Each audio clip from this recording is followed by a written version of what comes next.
Man tai 16 metų kilo kažkokia idėja, kad važiuoti, norėjau greičiausiai eiti nuo tėvų ir pradėti savo gyvenimą, žinai, kad gyventi on my own.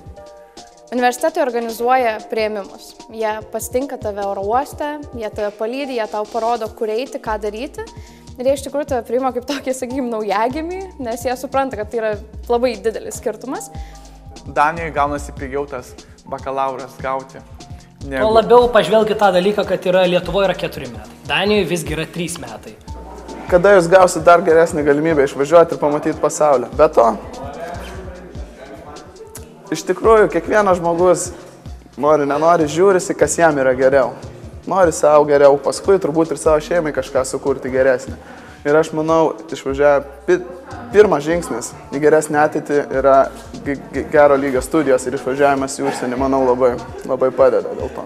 Jeigu tu baigi Anglijai mokslus, tai reiškia, kad tu užsigarantuoji savo gerą gyvenimą. Nes jeigu baigi Lietuvoje mokslus, tai ką? Tu baigsi Lietuvoje mokslus ir kovosi dėl gyvenimo. Tu kovosi dėl išgyvenimo, blemba.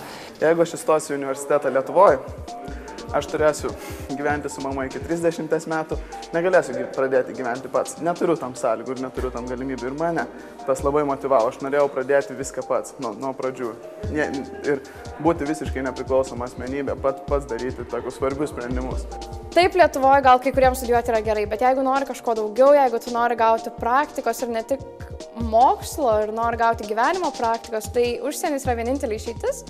Nes niekur kitur tu neišmoksi daryti tiesiog paprastų gyvenimiškų dalykų, susitvarkyti sąskaitas, ieškoti būsto, ieškoti darbo. Tai yra, taip pavadinkim, gyvenimo universitetas, kuris yra daug svarbesnis negu mokslinis universitetas, mano nuomonė.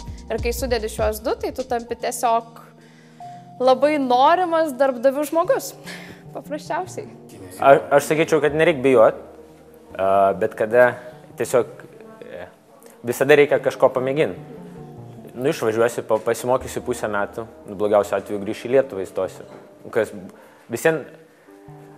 Realiai tu nieko neprarasi, tu tik įgysi patirties. Man kas labiausiai patiko, nustebau iš tikrųjų, kad patiko, nes tavim niekas nesuinteresuotas yra. Tu nori nei paskaitas, nori nei, tau nėra jokių midtermų, tau nėra jokių galbūt ten užlankomumo balų. Tu tiesiog, ką tu parodai per egzaminą, čia ir pliusai ir minusai ir iš to, ką tu parodai per egzaminą, tiek tu esi vertas to dalyko. Tu turi galų gale, tu esi lievas per tą egzaminą, tu turi galimybę, aš matau, kad aš blogai rašau, aš nespėju, man nesiseka, aš pachmielnas. Tu ateini ir atneši tuščią lapą. Tai yra vadinamas blenkinimas ir tu paskui arba po pusmečio, dažniausiai būna sausio mėnesį arba jau vasaros pradžioj, tu atsiskaitai per naują tą dalyką arba po metų eini per naujo su žemesnių kursų žmonėm. Didžiausia nauda yra tai, kad tu gali dirbti savarankiškai ir tu kažkaip sugebi susikaupti, pats apdoroti informaciją. Mokykloje būdavo taip, kad tu turi kažkokį kursą ir nedaug dėvė tavęs, ko nors iš kitur paklausi. Tai kai paklausi iš kitur, tavo pirmas klausimas pačio būna, kodėl, žinai, iš kur čia ištraukai. O tada, kada tu pasimokai pats ir kada tu pradedi rūpinti savo žiniom, tai ką tavęs moko universitete, tada tu gali savo leisti kitaip viską dėliotis, pagal save spręsti tai, ko tau reikės ir kokybiškai tai suprasti. Sėdi Lietuvoje ir galiausiai tau parašo kažkas per Facebooką, varom į tą tūsą, varom į tą kitą tūsą.